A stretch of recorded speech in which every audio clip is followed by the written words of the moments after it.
GreenRadar 嘅主要核心業務咧，其實我哋有兩大範疇嘅。第一啦就係個 GR-Mail 啦，咁第二咧就係我哋 GR-Wireless Training。咁其實我哋嘅 GR-Mail 咧，主要就係 provide 一個7x24嘅電郵託管服務模式嘅。咁其實個電郵託管模式就係呢個 solution 幫你可以防衛到一啲電郵詐騙啦、一啲網絡嘅安全啦，甚至乎一啲黑客嘅攻擊嘅電郵嘅。咁同埋一啲商業詐騙模式嘅電郵，我哋都可以防衛到。咁主要嚟講，我哋可以俾到7x24嘅 direct support 俾我哋啲客戶啦。咁唔需要去 call in 或者等個 email 覆咁費時失事嘅。咁因為其實7x24嘅託管有咩好處咧？就係 anytime 幾多點都會有人可以俾到一個 direct support 佢。咁另一邊廂，我哋嘅 GR-Wireless Training Platform 咧，主要係提供 cyber security training 嘅服務嘅。咁喺個 platform 裏面咧，我哋可以提供俾客戶嘅員工咧，可以7x24咧去上網去做一啲培訓 training 嘅。咁裡面嘅 item 咧，除咗可以教育我哋啲員工安全電郵嘅意識啦，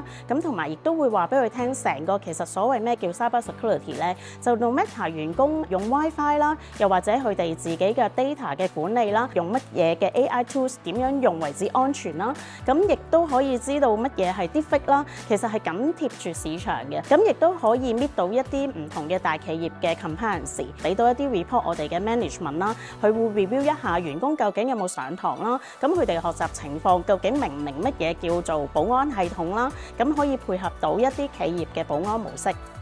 GreenRadar 同 Fujifilm BI 嘅理念係一樣嘅，我哋都係致力提供一個7x24嘅 cyber security 服務俾客戶。GreenRadar 嘅 GR-Wireless Training Platform 咧會有multi-language 啦，多國語言啦，唔同嘅地域、唔同嘅需要，亦都冇呢個限制。正咧，亦都係可以配合到 Fujifilm BI 國際嘅客戶。GreenRadar 對未來市場嘅課師咧，知道咧已經有好多唔同嘅 tools 啦，好多唔同嘅 solution 去做一個防禦啦，或者一啲安全措施俾翻啲員工去跟進啦。但係始終人嘅環節係最薄弱嘅，咁所以其實呢個係正我哋好想幫企業做到嘅一件事，唔淨止係我哋會 send 一啲模擬嘅電郵去試我哋啲員工，咁其實我哋亦都好想係利用到呢啲 tools， 知道員工嘅水平個防禦意識去到邊度，而提供一啲唔同嘅範疇嘅 tools 啊，又或者一啲防衛俾佢咯。